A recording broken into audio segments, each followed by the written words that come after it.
Hello and welcome to Relevant Review, this segment where I review games that are no longer relevant. Today we're talking about the Lost Legacy DLC from the Uncharted series, a series that I loved as a teenager because of all its epicness.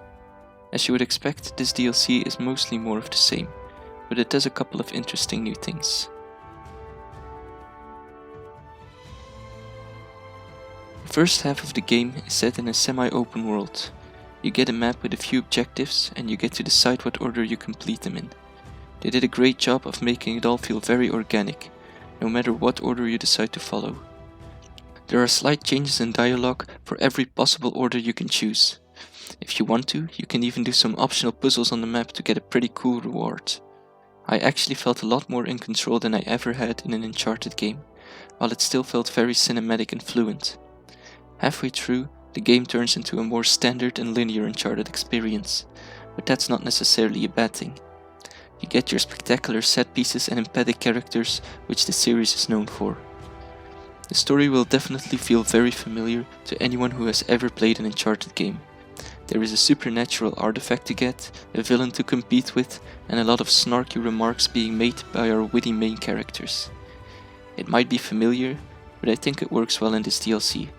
Probably because it is shorter than other Uncharted games, which means it can get to the point quicker and it doesn't have to waste too much of your time setting up predictable twists. Also, I think the strength of the Uncharted stories has never been in any intricate plots but in its characters. They can feel like real people, and that is a very rare thing to find in video games. I would say that the weakest part of this story is the villain. He does absolutely nothing more than serving his bare minimum purpose. The focus isn't on him, so it's not a huge issue, but it still feels like a missed opportunity. When it comes to gameplay, you will also know what to expect. There is shooting, light stealth, some puzzles and impressive acrobatics. All of these elements are pretty surface level and simple, but they shine in their execution. The guns feel great, animations are very smooth and everything feels very responsive. For this reason, I still enjoy the gameplay in Uncharted. But I do have a problem with the difficulty in these games. I played this DLC twice, once on normal and once on hard. While playing it on normal, the regular combat and stealth sections were simply too easy. I could just run in and start shooting without ever needing to use stealth or clever positioning. When I played on hard, this was much better, and the combat became a lot more enjoyable. But then another problem emerged.